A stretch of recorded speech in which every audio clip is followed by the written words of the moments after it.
Hello everyone, welcome back to Latent academy.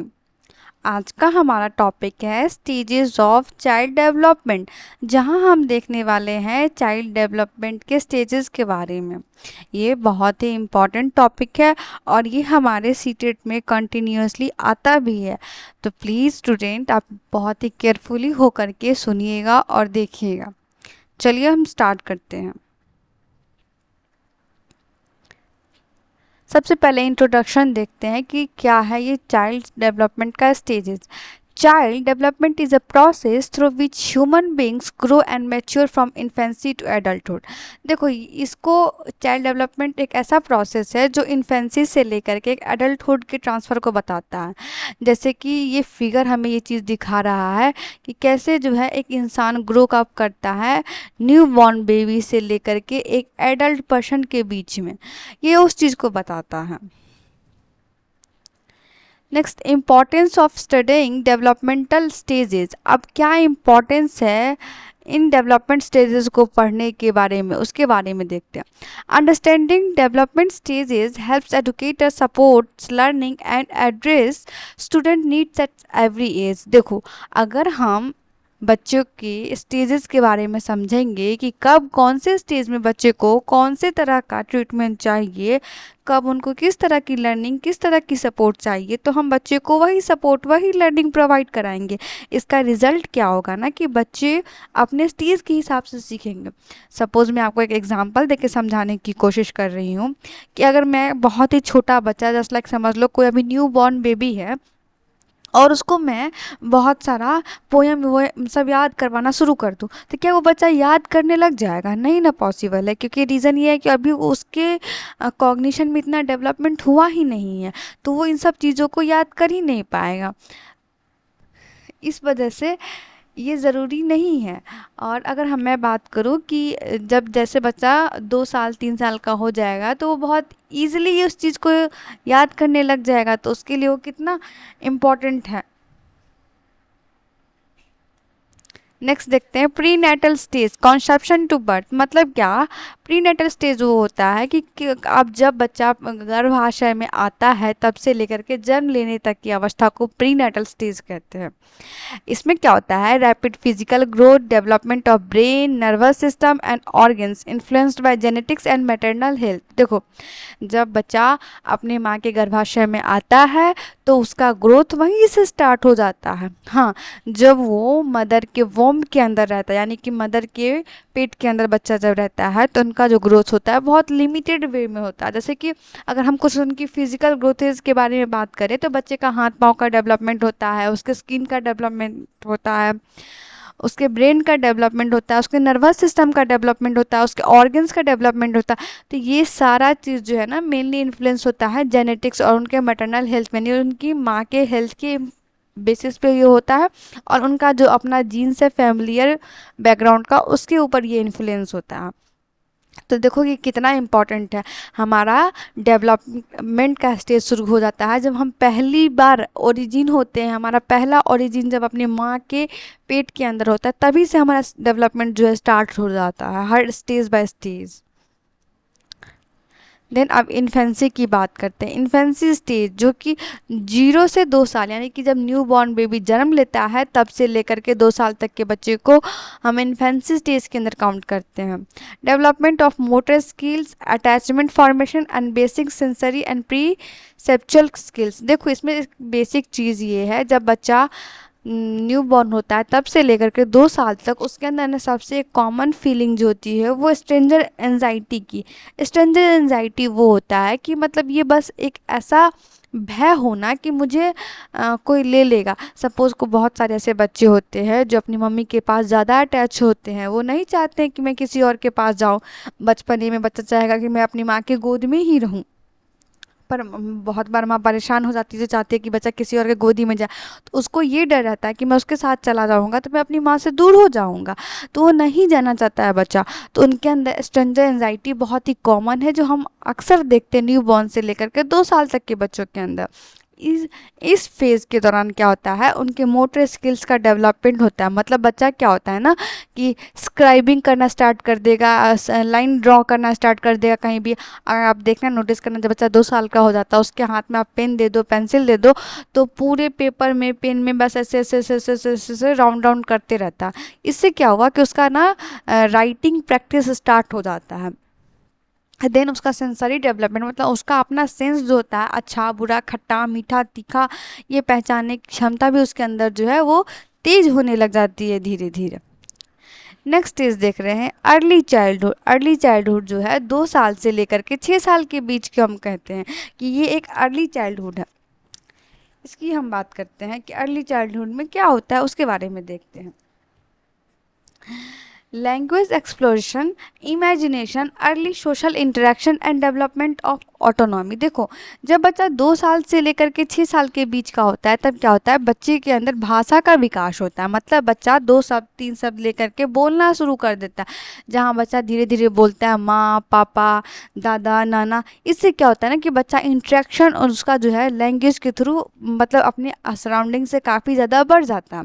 उसके बाद बच्चा ना इमेजिनेशन कर लेता है। सपोज आपके घर में छोटा बच्चा होगा ना, आप उसको ये लालच दे दो कि मैं तुम्हें ना आइसक्रीम खिलाऊंगा, तो बच्चे के अंदर ना ये इमेजिनेशन बन जाता है कि मुझे आइसक्रीम खाना है। इसी तरह से बच्चा क्या होता है कि 1 वर्ड 2 वर्ड के साथ अपने आस पड़ोस के लोग के साथ इंटरेक्ट करता है। मुझे पानी दो, मुझे खाना दो, मुझे खाना है, मुझे ये करना है, मुझे वो करना है, ये सब चीज़। और साथ ही उसके अंदर ना अपना एक लीडरशिप वाला या फिर ऑटिज्म वाला जो है भावना वो जगने लग जाता है। उसका रीज़न ये होता है ना कि जैसे बच्चे के अंदर ईगोसेंट्रिज्म सबसे ज़्यादा हो जाता है कि मैं जो देख रहा हूँ, मैं जो कर रहा हूँ वही इंपॉर्टेंट है, मैं उसी को इम्पोर्टेंस दूंगा। तो ये सारे डेवलपमेंट जो होते हैं ना वो किसके अंदर आ जाते हैं, वो अर्ली चाइल्डहुड के अंदर आ जाते हैं। नेक्स्ट देखते हैं मिडिल चाइल्डहुड। मिडिल चाइल्डहुड में हम ये देखते हैं कि बच्चा जब 6 साल से लेकर के 12 साल तक के बीच का होता है उसको हम कहते हैं मिडिल चाइल्डहुड। इसमें क्या होता है, इस स्टेज में डेवलप इम्प्रूव लॉजिकल थिंकिंग, बच्चे के अंदर जो है ना लॉजिकल थिंकिंग का इम्प्रूवमेंट होता है, स्कूल रेडीनेस होता है, पीयर रिलेशनशिप्स होते हैं एंड हेल्प्स टीम्स डेवलपमेंट। देखो, सबसे इम्पॉर्टेंट और मेमोरेबल ईयर यही होता है बच्चे का, वो है 6 से 12 ईयर, जहाँ बच्चे अपने लाइफ को एंजॉय कर रहे होते हैं, जहाँ बच्चे सीख रहे होते हैं कि मुझे क्या करना है, कैसे करना है। उनका एंजॉयमेंट जो है ना लाइफ को लेकर के स्टार्ट ही होता है मिडिल चाइल्डहुड की एज में। इस स्टेज में वो बहुत लॉजिकल थिंकिंग के रूप में सोचते हैं और उनका जो है ना स्कूल की तरफ बहुत ज़्यादा इंट्रैक्शन बढ़ता भी है। नेक्स्ट है एडोलेसेंस। देखो, एडोलेसेंस इतना क्रूशियल पीरियड है हमारे लाइफ का जिसको हम पूरे जीवन में कभी भुला ही नहीं सकते हैं। एडोलेसेंस वो है, एडोलेसेंस में हम अपना पूरा जीवन देखते हैं, हमारे अपकमिंग जनरेशन कैसे होगा, हम कैसे बनेंगे, हम कैसे रहेंगे, हर कुछ देखते हैं। इसमें सबसे बड़ा मेजर टर्म है प्यूबर्टी। प्यूबर्टी एक ऐसा चीज़ है जो बच्चे को बताता है कि बच्चा का डेवलपमेंटल चेंजेस कैसा हो रहा है, उसका हार्मोनल चेंजेस कैसा हो रहा है, उसका फिजिकल मेंटल ये सब कैसा हो रहा है, इस सब के बारे में बताता है। देन यहाँ सबसे बड़ी चीज़ होती है एक आइडेंटिटी फॉर्मेशन की, कि बच्चा कौन है। बच्चा खुद से सवाल करने लगता है कि मैं कौन हूँ, मुझे क्या बनना है, मुझे कैसा बनना है। उसके अंदर इमोशनल इंस्टेबिलिटी आ जाता है और एब्स्ट्रैक्ट थिंकिंग भी स्टार्ट हो जाता है खुद के प्रति को लेकर के। तो ये बहुत ही इंपॉर्टेंट चीज़ है एडोलेसेंस के पीरियड को लेके। Physical development across stages. अब फिजिकल डेवलपमेंट क्या है स्टेजेस के अक्रॉस, उसके बारे में बात कर रहा है यहाँ पे। Includes growth in height weight motor coordination and puberty related changes. इसमें क्या होता है ना कि बच्चे का डेवलपमेंट जो है वो हाइट के अकॉर्डिंग, वेट के अकॉर्डिंग, मोटर कोऑर्डिनेशन के अकॉर्डिंग, इन सब के से रिलेटेड चेंजेस आते हैं। जहां हमने हर स्टेज में देखा कि बच्चा कुछ ना कुछ अचीव कर रहा है। सपोज कोई एक बच्चा न्यू बॉर्न बेबी है, वहाँ से लेकर के इसको लेकर के जाएगा, वो धीरे धीरे करके बड़ा हो जाएगा, उसके बाद वो स्कूल जाने लगेगा, फिर वो कॉलेज जाएगा, फिर यूनिवर्सिटी जाएगा, फिर वो मदरहुड को एंजॉय करेगा, फिर वो ऑलमोस्ट अपने ओल्ड एज को एंजॉय करेगा। तो ये सारा चीज़ जो है वो किस चीज़ को रिप्रेजेंट करता है, फिजिकल डेवलपमेंट को ये तो रिप्रेजेंट करता है ना। नेक्स्ट टॉपिक है हमारा कॉग्निटिव डेवलपमेंट अक्रॉस स्टेजेस। अब कॉग्निटिव डेवलपमेंट कैसा होता है स्टेजेस के अक्रॉस, बेस्ड ऑन पियाजे theory sensory motor pre operational cognitive. देखो, हमने जब पियाजे की थ्योरी पढ़ी थी तो वहाँ पे हमने सबसे पहले देखा था ना कि उनका कैसे डेवलपमेंट था। पियाजे ने कहा था कि सेंसरी मोटर स्टेज के दौरान क्या होता है, बच्चे जो है अपने सेंसेस के थ्रू वर्ल्ड को एक्सप्लोर करने लग जाते हैं। मतलब वो जो है टेस्ट से, हियरिंग से, साउंड से, इन सब चीज़ों से स्टार्ट कर देते हैं। साथ ही उनके अंदर ऑब्जेक्ट परमानेंस की थ्योरी स्टार्ट हो जाती है। Then preoperational stage, preoperational stage में क्या होता है ना कि बच्चा जो है स्ट्रॉन्ग इमेजिनेशन करता है, ईगोसेंट्रिज्म की भावना को दिखाता है, तो ये इम्पॉर्टेंट है। Then concrete operational stage, concrete operational stage में क्या होता है, using logical and concrete analogy, मतलब बच्चा तर्क वितर्क करना स्टार्ट कर देता है। साथ ही उसके अंदर कंजर्वेशन और नंबर मास इन सब चीज़ को लेकर के इंटरेस्ट बढ़ने लगता है, बच्चा कुछ ना कुछ उस चीज़ का कंजर्वेशन स्टार्ट कर देता है।